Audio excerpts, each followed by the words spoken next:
The late afternoon sun hung low over Santa Monica Pier, painting the sky in shades of orange and pink.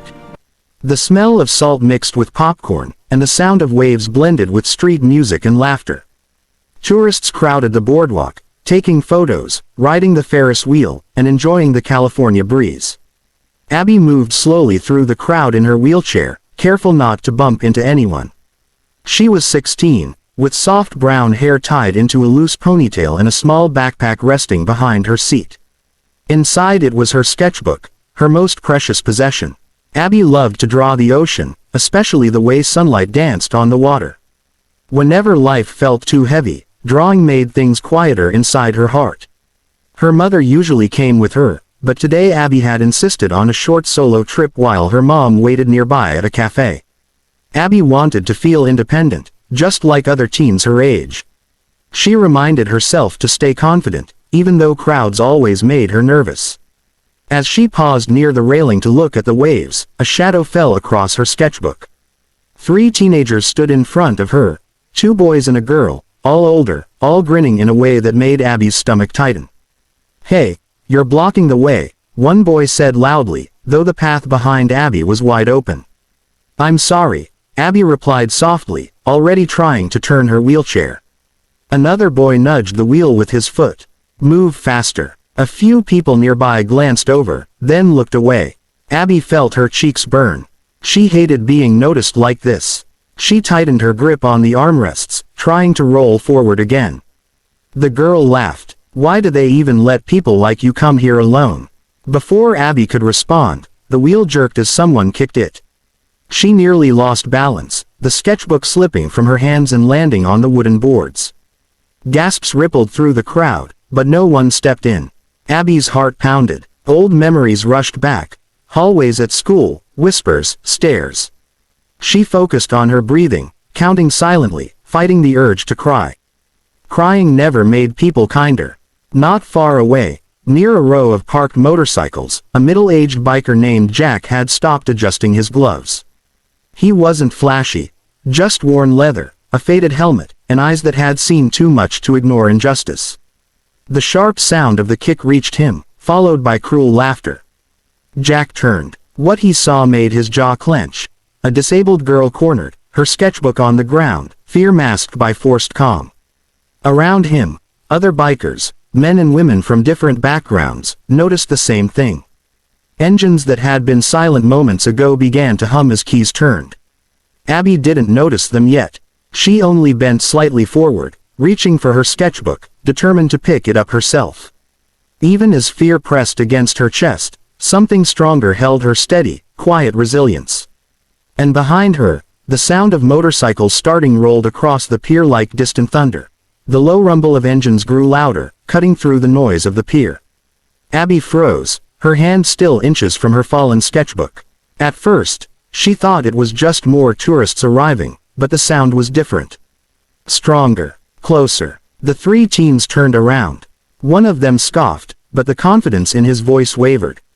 From the parking area, motorcycles rolled in slowly, one by one, until it seemed like they were everywhere. Chrome reflected the sunset. Leather vests bore patches faded by years of sun and wind. The bikers didn't shout or rush. They simply surrounded the scene, forming a wide, unbreakable circle. Conversations along the pier fell silent. Phones came out. Not to mock, but to witness. Jack stepped forward and shut off his engine. He removed his helmet, revealing calm but firm eyes. He didn't look at the bullies right away. Instead, he knelt beside Abby, placing the sketchbook gently back in her lap. "You okay?" he asked quietly. Abby nodded, though her throat felt tight. "I think so. You don't have to be scared here," Jack said.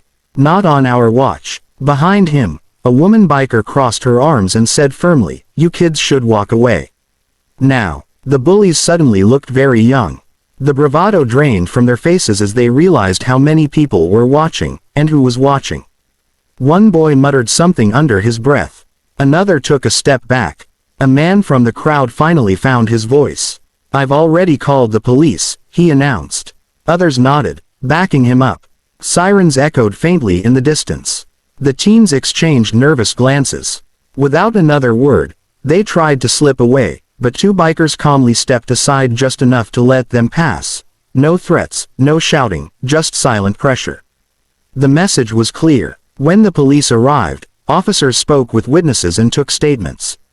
Abby explained softly what had happened, her voice steadier now. Jack remained nearby, not hovering, just present. When Abby's mother rushed in from the cafe, panic written across her face, she wrapped Abby in a tight hug. "I'm okay, Mom," Abby said, surprising herself with how sure she sounded.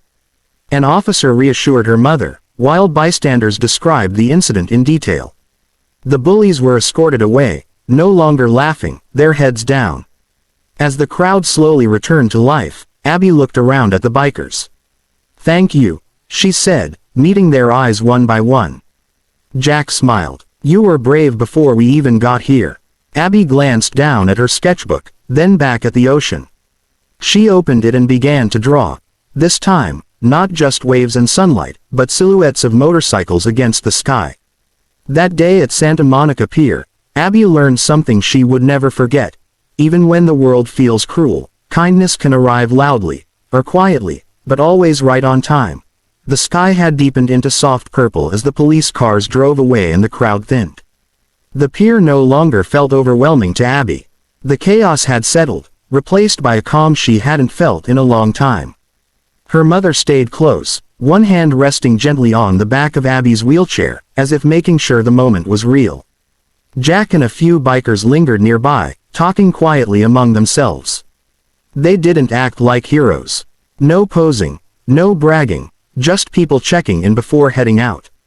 That somehow meant more to Abby than anything loud or dramatic. "Can I show you something?" Abby asked suddenly. Her voice was shy but curious.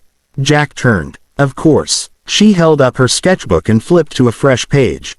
In quick, confident lines, she finished the drawing she had started. Motorcycles lined along the pier, the ocean behind them, and a small figure in a wheelchair at the center, not weak, not afraid, but strong. The bikers leaned in. A few exchanged surprised looks. "You drew that just now?" one woman asked. Abby nodded. "I draw when I'm scared. Or when I'm brave. Sometimes both." Jack smiled. "That's a gift." Her mother wiped her eyes quietly, realizing how much her daughter carried inside without ever complaining. A nearby street musician, who had watched the whole scene, began playing again, slow and gentle at first. The pier slowly came back to life. Tourists passed, unaware that something important had happened here moments ago. But Abby knew. Before leaving, one of the bikers handed Abby a small pin. It was simple. A silver wheel with wings. "For courage," she said. Abby held it tightly. "I'll keep it forever." As the motorcycles finally started again, Abby didn't flinch at the sound. This time, she smiled. The engines rolled away into the evening, their taillights disappearing down the road like fading stars. On the way home, her mother asked softly, "Are you sure you were okay on your own today?" Abby thought carefully. "I was scared," she admitted. "But I didn't break. And I wasn't alone, even before they showed up." That night, sitting by her bedroom window, Abby taped the drawing above her desk. She added a title in neat handwriting, "The Day I Didn't Move Out of Fear." In the weeks that followed, the story spread online. Not the cruelty, but the response. Abby received messages from people she'd never met, telling her she inspired them. Her school invited her to share her art at an assembly.